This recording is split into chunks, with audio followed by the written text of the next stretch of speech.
15,000 years ago, a yogi appeared in the upper regions of Himalayas.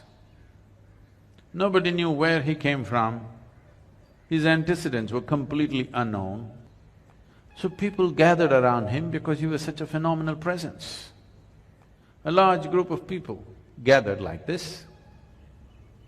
They expected him to say something, do something. He did nothing, he said nothing, simply he sat.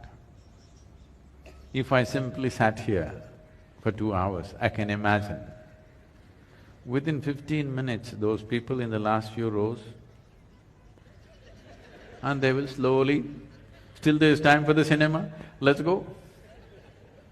If I said nothing for 2 hours, 90% of the people will be gone.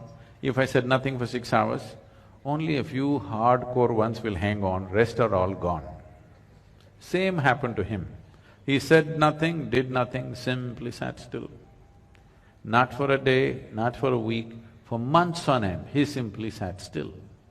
Everybody was expecting a miracle, nothing happened, he just sat. But they were missing a most fundamental miracle because the nature of your body is such right now, you're well attended to. You had lunch in the afternoon and maybe you snacked in the evening and so that you don't fall asleep, you had a coffee and maybe you have something in your bag. So many things. All these things are being attended to, so this is fine. Suppose we just make you sit here for 4 hours. Sadhguru, at least some water? Okay, drink water. After drinking water, can we just sit here, Sadhguru? That one? Okay, do that and come. Sadhguru, okay, if you give this, the next one, no permission, this'll just go. Or in other words, what you call as a body is a series of processes. Only if you're attending to them, it's fine. If you don't attend to it, then you see what a trouble it is. When you do not attend to the body, if you're hungry or why all that, people say, how long 1 minute is, depends on which side of the bathroom door you are. From inside, somebody says just 1 minute. Outside, it's 1 eon, okay? So because this is the nature of the body. If you do not attend to it, it'll become so compulsive and get you into such big trouble. But here he just sat.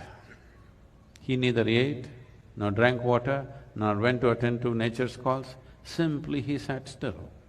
People could not even make out whether he's alive or dead. The only sign of life was, off and on, tears of ecstasy were dribbling down his cheeks, otherwise he simply sat unmoving. Then only 7 people hung on. They realized the miracle of him sitting here like this. Because if he has to sit here like this, he has transcended physical nature, otherwise you cannot sit like this. These 7 people hung on. Today we celebrate these 7 people as the Saptarishis. These were his first disciples of the adiyogi.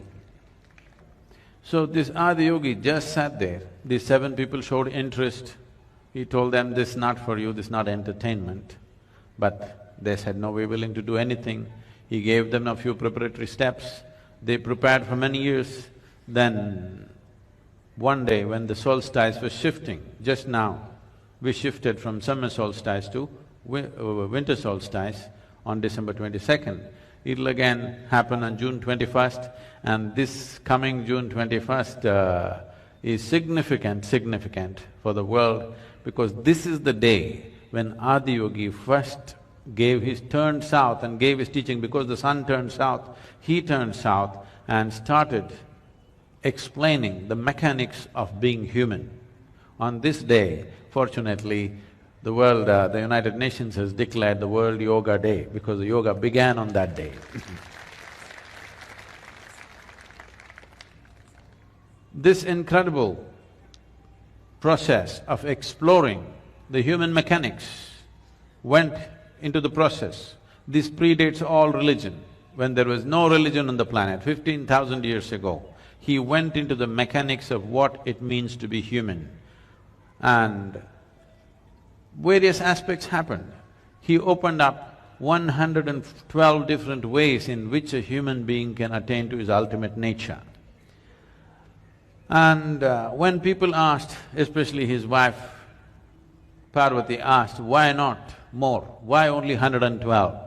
Then he said, if you are rooted in the body, there are only 112 possibilities. If you transcend the body, how many atoms there are in this universe, that many doorways are there if you're willing to explore it.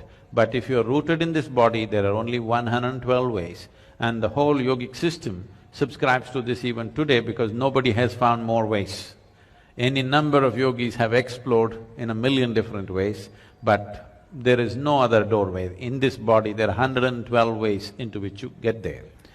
So for this, how to generate this, how to make this work the way you want it.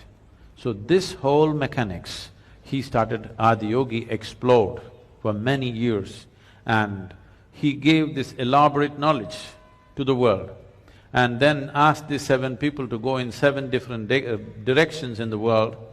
One went to Central Asia, another went to North Africa, another went to South America, another went to Southeast Asia, one came down to what we call as the Indian part of Himalayas, one stayed with him, and one more, who is very important for us, Agastya Muni, came down south.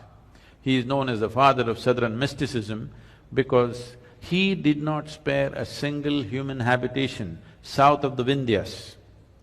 In the Deccan Plateau, he made sure every single human being who lived in this place had some sense of spiritual process.